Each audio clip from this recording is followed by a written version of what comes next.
Hi again, Al Silver with another report from bankbuzzreport.com, which is a great website that talks about what's going on with world banks. And this article relates to the customer funds that were stolen in Cyprus by the EU. And it's entitled, What Does CIC Swiss Bank and Cyprus Banks Have in Common? Well, the answer is that both have stolen client funds and frozen customer money. And we've written about Swiss Bank, according to the author here, and customers who lost money last year when accounts were hacked by by computer hackers in Poland. Money was wired to Poland after these hackers got into customers' accounts, and CIC Swiss Bank did nothing to reimburse its clients and took no responsibility for it.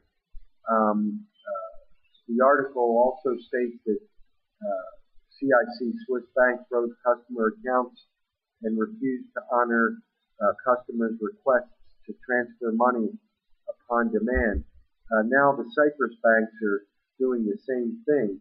It says here that we're now working on a new story about CIC Bank that recently froze millions of Swiss francs in customer accounts, and that they're just keeping the money with no basis in the law. For that customer, it's like the bank is being closed for them since they can't get their money out of the bank. And in this particular case, CIC Swiss Bank is closed to customers whose accounts they have frozen. The fact is that if you don't have physical possession of your money, folks, then you don't own it.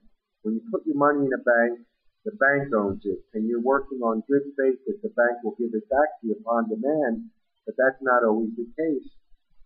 Banks can actually confiscate your money, and then you have to sue them to get it back, and that can take forever. And in some cases, banks have failed and customers have lost all their money. So you have to be very careful where you put your money and where you do banking, and you must make sure it's a reputable bank.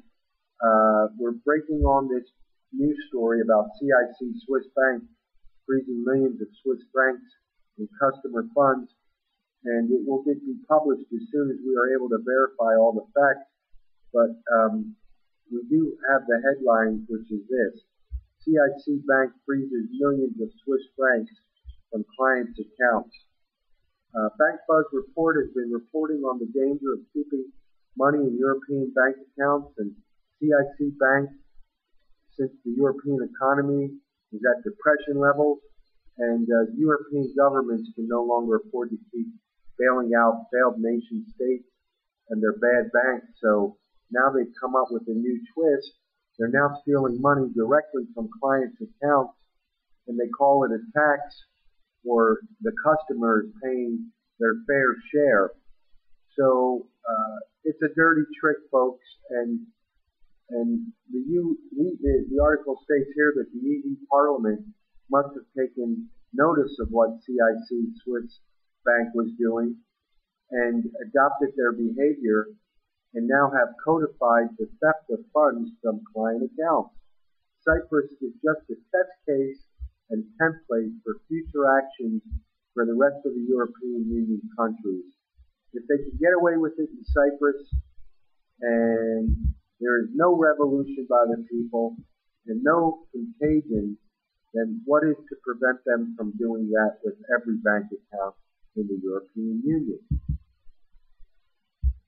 What's to prevent the EU Parliament from ordering all the EU banks to take 5, 10, 15, or whatever percentage from every bank account in the EU banking system and turning it over to the EU Central Bank to do whatever it wants with it? This is robbery, folks. I mean, there's no difference between these guys and a bank robber walking into a bank with a gun and taking money. It's legalized bank robbery, and we advise that you take steps now to protect your money. Get it out of the EU bank if it's in there, and get it into a non-EU bank while you still can. In the alternative, buy gold and silver and keep a significant amount of cash on hand in Swiss francs, pounds, or US dollars, or other non-EU currencies of stable countries. Take note of what is going on in Cyprus. It's just a foreshadow of what can and probably will happen to the rest of the world. This is a nightmare. So please check out this article here on bankbuzzreport.com, which is a great website. I have no affiliation with it. However, I had an incident occur last year when I had money taken out of my bank account. Luckily, I was dealing with a reputable bank, and they reimbursed me. But this is a real nightmare for people with money in an EU bank. Be advised that they can steal the money from you, folks. So, again, check out bankbuzzreport.com, and I'll be doing some more videos as time goes by. Thank you.